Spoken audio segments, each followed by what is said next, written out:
Welcome to the second episode of Coffee with Kelsey. If you haven't listened to the first episode, be sure to go back and listen to that one first before continuing with episode 2. Let's go ahead and get started with where we left off last time.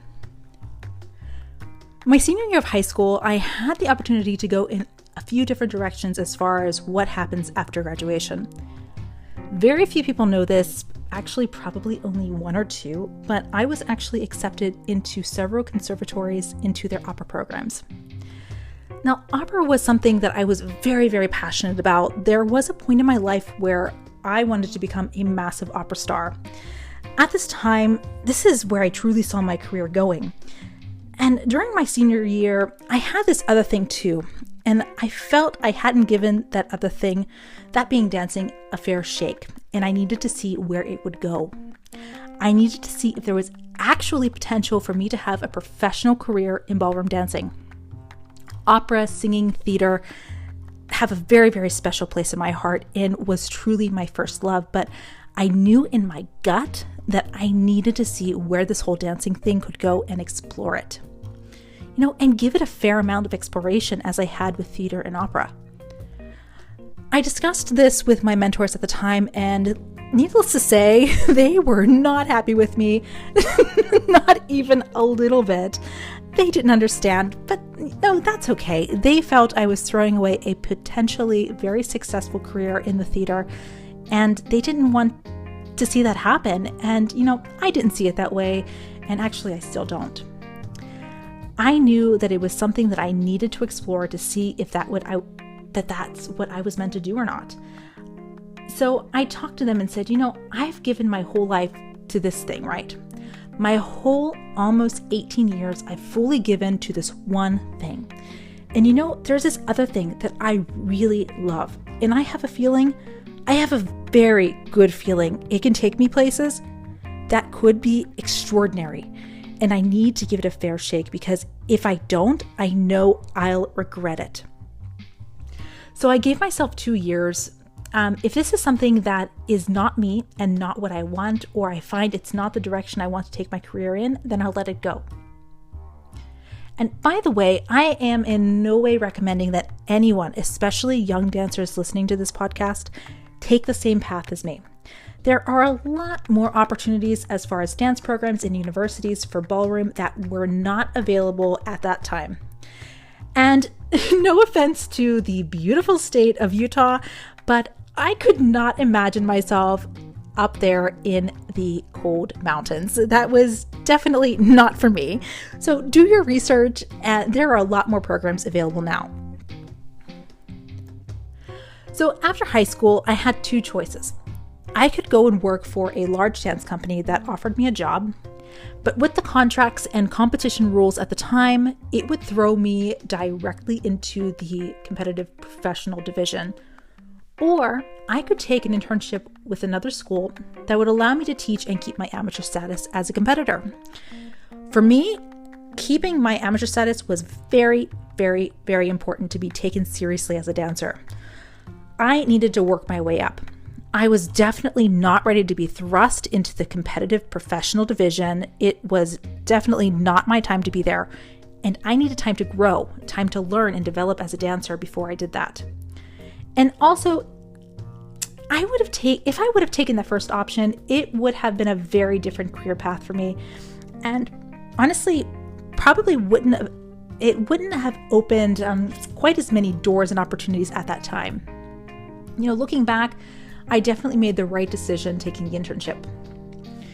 So I accepted the internship, and after graduation, I was also now without a partner. Now, this was not a surprise to me. I knew that my partner was moving away, but I also knew that I was going to need to dig into dancing and figure out a lot of things for myself, and that I would look for another partner. I would find one. I wasn't worried.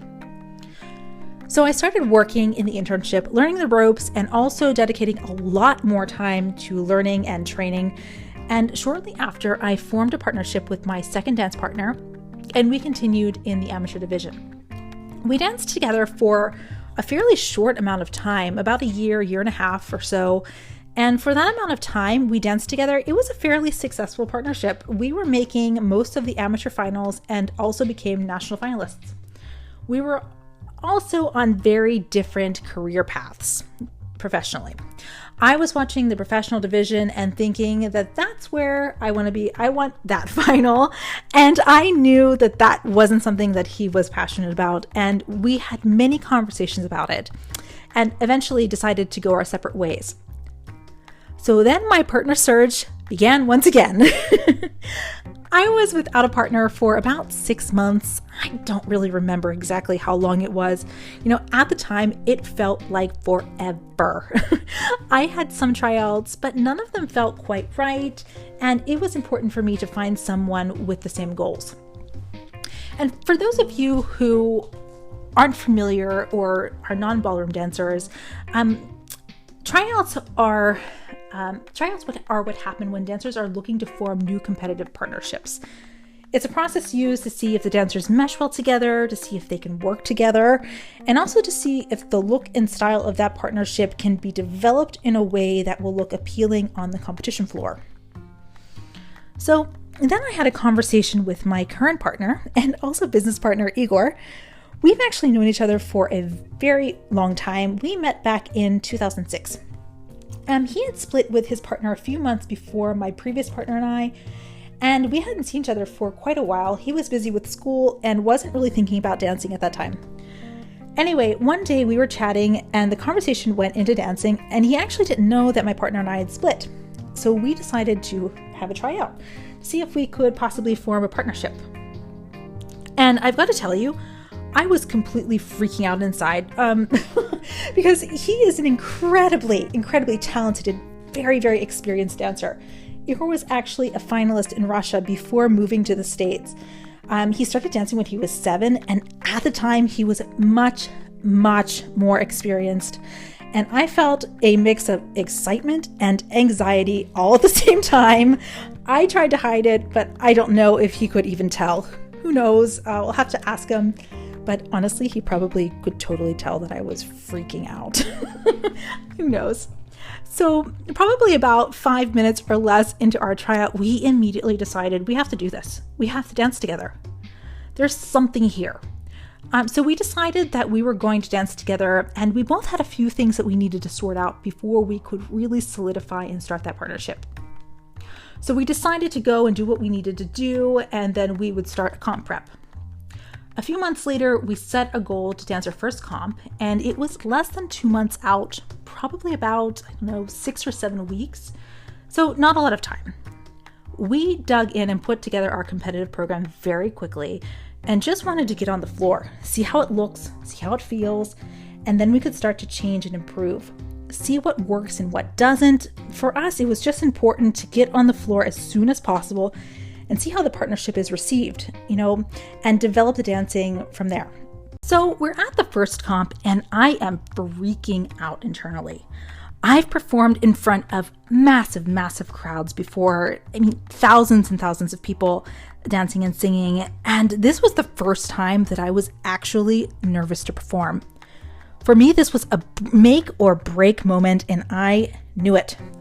I put a lot of pressure on myself for that first one out. We ended up actually winning our first comp, and we were shocked. We didn't expect it to happen. And after that comp, Igor and I were talking, and we agreed that we definitely had something special here and that we should explore and see where it goes. We needed to look for a team to help facilitate that growth towards growing this partnership because we felt it had a lot of potential. We were just like, let's go for it. Let's go all the way in. At that time, we weren't sure how to go about, getting that right team around us and how to really push forward with our goals. We started to search for coaches that we were interested in potentially working with. And in that process, Igor gifted me a ticket to New York for a workshop with the dancer that inspired it all for me. And if you listened to the first episode, you already know who I'm going to say. Yes, the one, the only, Yulia. Now, I was shocked at the response from a lot of people. Everyone was saying to me, why did he give you a ticket to a workshop? That's so weird. Other people thought it was so strange that he did this, And for me, it was the best present anyone ever gave me. I had gone to a lot of competitions and performed in New York many times, but when you go to a comp, it's very in and out, and it's also very expensive. So when you go to dance the comp, you're in and out and you leave. So I didn't typically stay around back then. And it was very rare also for comps to offer camps before or after, like most of the majors do now. So I was actually very excited to go up for that workshop. So I went up to the city for that workshop, and actually I went up by myself.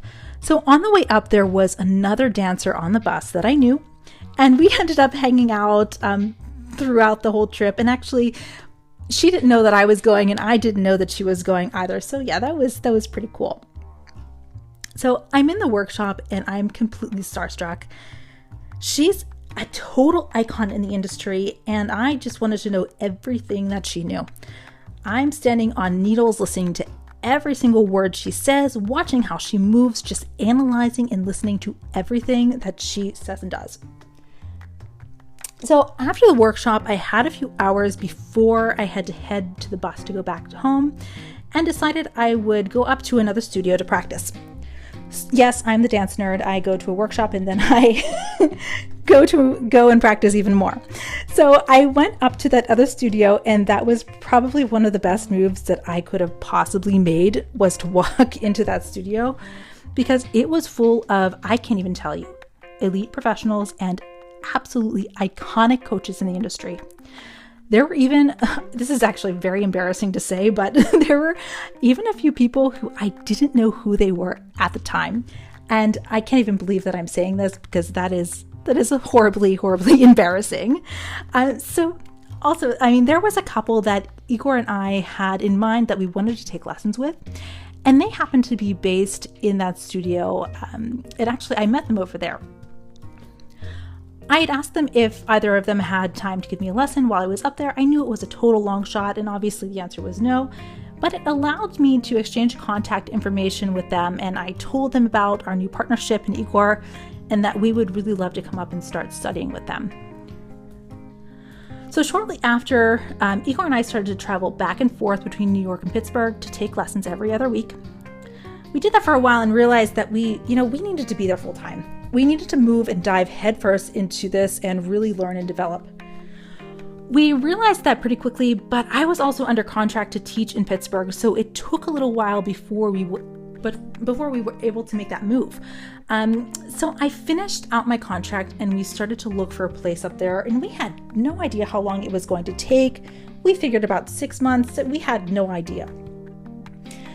Anyway, we ended up finding an apartment really, really fast. It was actually a very good deal. So we jumped on it and we took it. We were just like, okay, we have to do it. Let's just go. Let's leave it there for today, and we'll pick up where we left off next time. Thank you so much for joining me for Coffee with Kelsey.